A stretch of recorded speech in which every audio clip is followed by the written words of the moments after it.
De volta à política, movimentações eleitorais, o pré-candidato do Partido dos Trabalhadores ao Palácio do Planalto, Lula, participou remotamente de um evento para impulsionar candidaturas negras nas eleições de outubro. Lula e a esposa Janja foram diagnosticados com Covid-19 no domingo. A reportagem é de Vitor Hugo Salina. O ex-presidente Lula participou do evento em São Paulo de maneira remota. Com sintomas de Covid, tossiu algumas vezes e fez um discurso mais curto que o habitual. 64% dos quase 12 milhões de desempregados são negros e negras. A renda média dos brancos era de 3.310, enquanto a renda média dos negros e pardos era inferior a 2.000.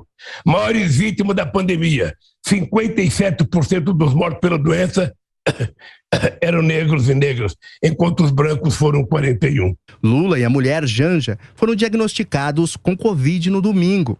O ato desta segunda foi promovido pela Coalizão Negra por Direitos. O objetivo do movimento é impulsionar 100 candidaturas nas eleições de outubro. Aparecendo num telão, Lula exaltou os programas dos governos petistas que beneficiaram a população negra, como a política de cotas nas universidades públicas.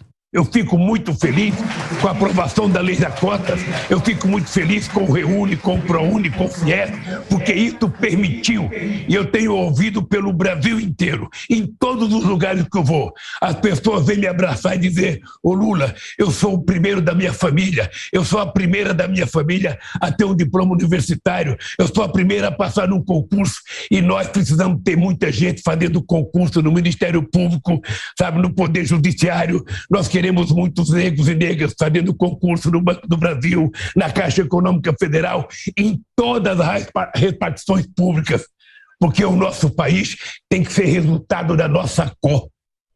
E os negros e as negras do país não são minoria, são maioria. Lamentavelmente, o povo foi reduzido, sabe, a ser tratado como se fosse de segunda classe. O ex-presidente atribuiu ao preconceito as críticas às relações estabelecidas com países africanos durante os governos do PT.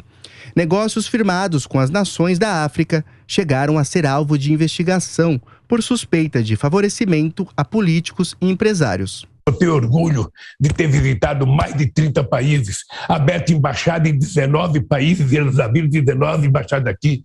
Por isso que eu tenho orgulho de ter levado fábrica de remédio antirretrovirais para Universidade Aberta para Moçambique, a Embrapa para Gana, porque o nosso sonho de pagar a nossa dívida não é com dinheiro porque a gente não tem, mas é com solidariedade e transferência de tecnologia. Conosco nessa manhã de terça-feira, comentando as principais notícias do dia. Olá, Cristina Grêmio, Diogo Schelp. Diogo, Lula procurou nesse evento falar com quem e por quê. E como você vê essa discussão sobre candidaturas para negros? É preciso incentivar essa participação de forma especial, assim como a de mulheres? Bom dia a todos. Olha, eu não vejo problema em fazer políticas públicas para aumentar a participação política de certos grupos que não têm tanto acesso a isso, também por falta de oportunidade, né? Há aí toda uma questão socioeconômica envolvida, e eu acredito que são positivas políticas que aumentem a inclusão, aumentem a diversidade na política. Agora, o que a gente vê no discurso de Lula vai além disso, né? A gente teve aí ontem, né, uma divulgação de alguns pontos, né, de um programa, um rascunho de um programa de governo que está sendo divulgado do PT, e o maior problema mesmo é o que se apresenta ali em relação ao programa econômico, que é um retrocesso. A gente tem ali, por exemplo, a proposta de revogar a reforma trabalhista, revogar a lei do teto de gastos, também revogar as privatizações que estão aí em andamento. Quer dizer, tudo isso e mais outros pontos representam um retrocesso para o país. Há também essa fala que a gente ouviu aí do Lula em relação à política externa, e a gente precisa lembrar o seguinte: abriu-se realmente muita embaixada em muitos países, e alguns países bastante relevantes, a ponto de que no final do governo Dilma, muitas embaixadas brasileiras lá fora não tinham sequer dinheiro para pagar a conta de luz. Então é preciso observar com muito cuidado todo esse discurso de que a diplomacia petista era especial, era uma ruptura de continuidade anterior, que foi uma diplomacia altiva, como eles gostam de dizer. Na verdade, houve sim muitos problemas e uma orientação ideológica nessa diplomacia.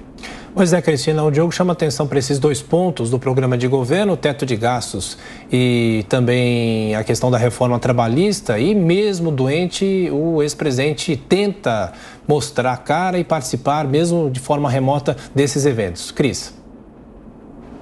Sim, bom dia, Tiago, Adriana, Diogo e todos que nos assistem.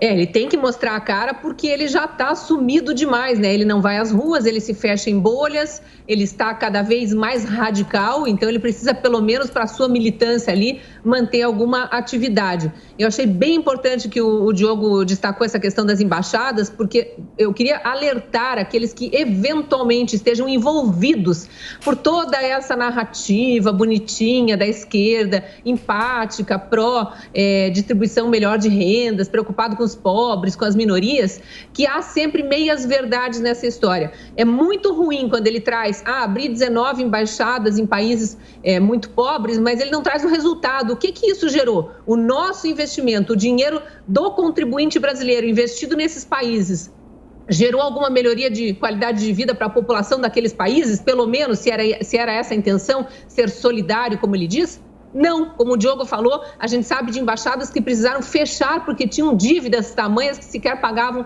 a conta de luz, foram se acumulando. Então, é muito para inglês ver, como diz o ditado, né? Em relação à educação, eu queria destacar muito, mas muito isso porque eu cobri durante anos como repórter a tal da ascensão da nova classe média. Quem é mais novo não vai lembrar, mas quem tem um pouquinho mais de idade aí, que já era adulto ali no início do governo Lula, sabe muito bem do que eu estou falando. Falou-se muito, mas muito, muito mesmo, da tal da classe média C, a nova classe média, aquela que pela primeira vez na história da família tinha um carro na garagem, que pela primeira vez na história da família tinha um filho na universidade.